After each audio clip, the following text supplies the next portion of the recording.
পশ্চিমবঙ্গের প্রশাসনিক প্রধান হিসেবে শৃঙ্খল মুক্ত পশ্চিমবঙ্গ, বাঁধন মুক্ত পশ্চিমবঙ্গ, যেখানে সংবিধানের প্রতিটি স্তম্ভ সুরক্ষিত, সেই পশ্চিমবঙ্গে সবার আসার সুযোগ রয়েছে, সবার কথা বলার বাক স্বাধীনতা রয়েছে এবং আজকে অত্যন্ত প্রিয় সম্মানীয় লেখিকা তসলিমা নাসরিন মহোদয়া এই বঙ্গভূমিতে গতকাল পদার্পণ করেছেন, আজকে কর্মসূচি করছেন।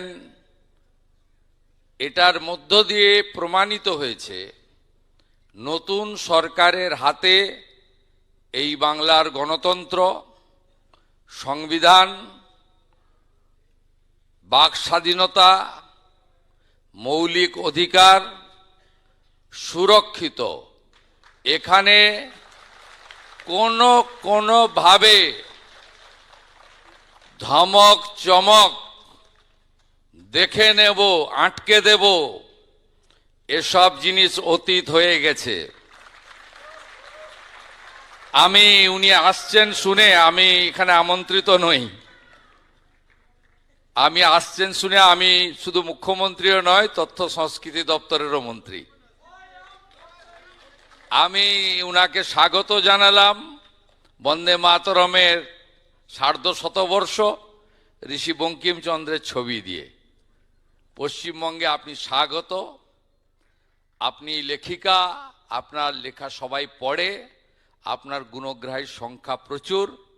আপনি এখানে ভালো করে বলুন এবং পশ্চিমবঙ্গে যে ব্যবস্থার পরিবর্তন হয়েছে সেইটা নিশ্চিতভাবে আপনার অভিজ্ঞতায় আপনি দেখেছেন।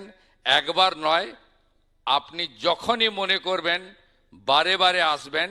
সুরক্ষিত পশ্চিমবঙ্গে আপনাকে নিরাপত্তা দেওয়ার দায়িত্ব রাজ্যের মুখ্যমন্ত্রী তথা পুলিশ মন্ত্রী শুভেন্দু অধিকারীর। সবাই খুব ভালো থাকবেন, সবাই খুব ভালো থাকবেন।